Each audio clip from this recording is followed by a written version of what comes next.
Assalamualaikum warahmatullahi wabarakatuh. Alhamdulillahilladzi hadana lihada wa ma kunna linahtadiya laula an hadanallah. Hadirin jamaah kajian Ramadan Aisyah 1446 Hijriah. Pada kesempatan ini kami akan menyampaikan makna dan asas-asas keluarga sakinah. Keluarga sakinah dapat didefinisikan sebagai bangunan keluarga yang dibentuk berdasarkan perkawinan yang sah dan tercatat di kantor urusan agama, yang dilandasi rasa saling menyayangi dan menghargai dengan penuh rasa tanggung jawab dalam menghadirkan suasana kedamaian, ketentraman, dan kebahagiaan hidup di dunia dan akhirat yang diridhoi Allah. Dalam buku Tanfidz Keputusan Musyawarah Nasional Tarjih ke-28 Pimpinan Pusat Muhammadiyah, dijelaskan dalam membangun keluarga sakinah perlu berlandaskan pada 5 asas.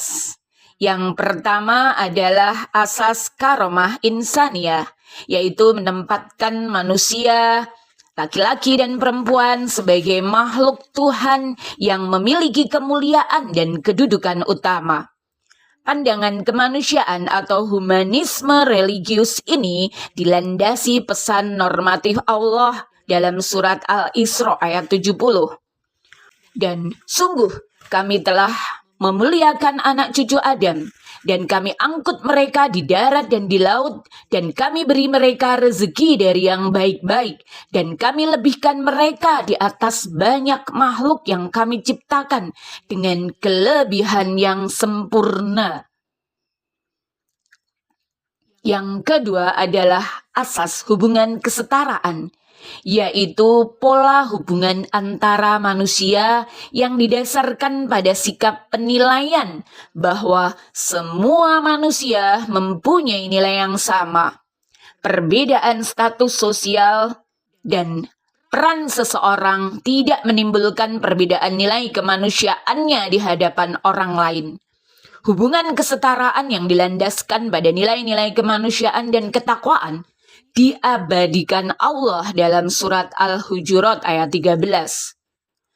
Hai manusia, sesungguhnya kami menciptakan kamu dari seorang laki-laki dan seorang perempuan, dan menjadikan kamu berbangsa-bangsa dan bersuku-suku supaya kamu saling mengenal. Sesungguhnya orang yang paling mulia di antara kamu di sisi Allah ialah orang yang paling takwa di antara kamu. Sesungguhnya Allah Maha Mengetahui lagi Maha Mengenal. Yang ketiga adalah asas adil terhadap diri, kemudian diikuti adil pada pasangan, anak-anak, orang tua, serta kerabat. Adil terhadap diri dalam arti mampu memenuhi kebutuhan dan hak-hak diri, baik kebutuhan badani, jiwani, spiritual, maupun sosial secara seimbang. Bersikap adil terhadap keluarga nampak dalam pemenuhan hak-hak semua anggota keluarga secara baik dan seimbang. Allah telah mengingatkan agar keadilan dapat ditegakkan dalam keluarga, meskipun berat melakukannya, seperti firman Allah dalam surat An-Nisa ayat 135. Wahai orang-orang yang beriman, jadilah kamu penegak keadilan dan saksi karena Allah, walaupun kesaksian itu memberatkan dirimu sendiri, ibu, bapakmu, atau kerabatmu. Jika dia yang diberatkan dalam kesaksian kaya atau miskin, Allah lebih layak tahu kemaslahatan keduanya. Maka janganlah kamu mengikuti hawa nafsu karena ingin menyimpang dari kebenaran. Jika kamu memutarbalikkan kata-kata atau berpaling atau enggan menjadi saksi, sesungguhnya Allah Maha Teliti terhadap segala apa yang kamu kerjakan. Asas yang keempat adalah asas mawadah warohmah atau kasih sayang. Kedua kata ini merupakan perekat keluarga sakinah. Namun, keduanya memiliki substansi dan makna yang berbeda. Mawadah dimaknai sebagai kasih sayang yang lahir dari interaksi fisik.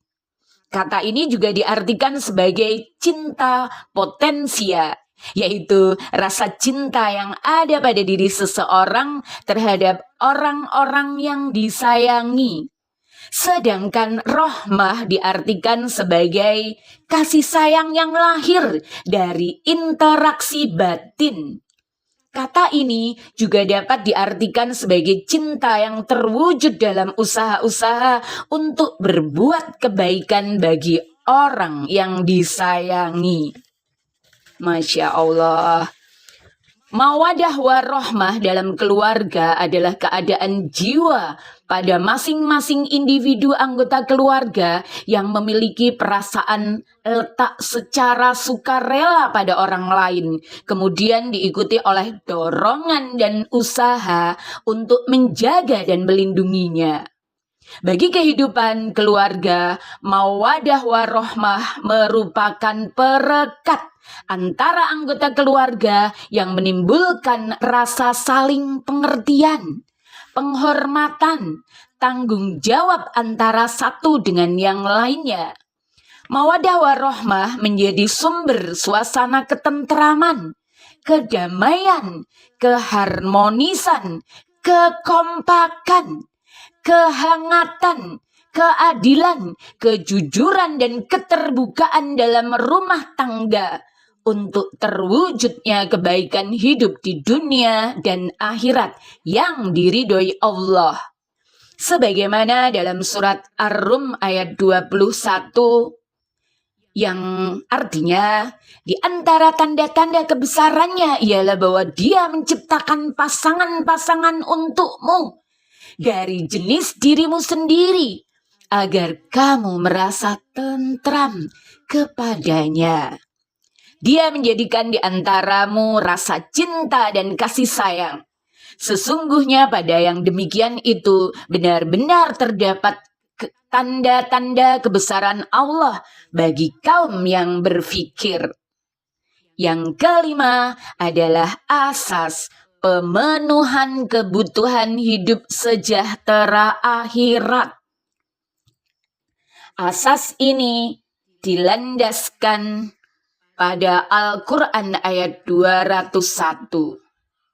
Dan di antara mereka ada yang berdoa, "Ya Tuhan kami, berilah kami kebaikan di dunia dan di akhirat, dan lindungilah kami dari azab neraka."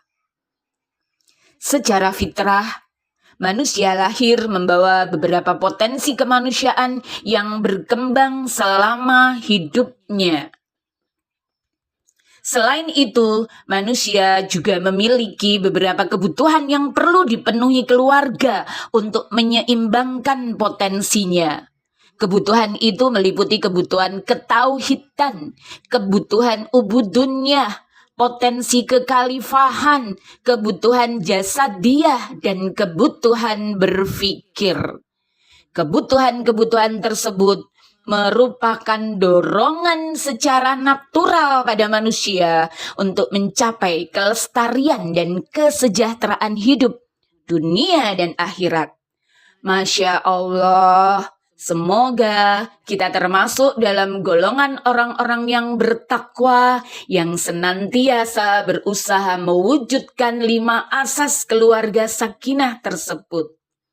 Ketika keluarga kita sudah sakinah dan mawadah warohmah, insya Allah masyarakat, bangsa, negara, dan dunia ini menjadi baldatun toibatun warobun ghafur. Alhamdulillahirabbil alamin. Subhanakallahumma wa bihamdika asyhadu alla ilaha illa anta astaghfiruka wa atubu ilaik. Wassalamualaikum warahmatullahi wabarakatuh.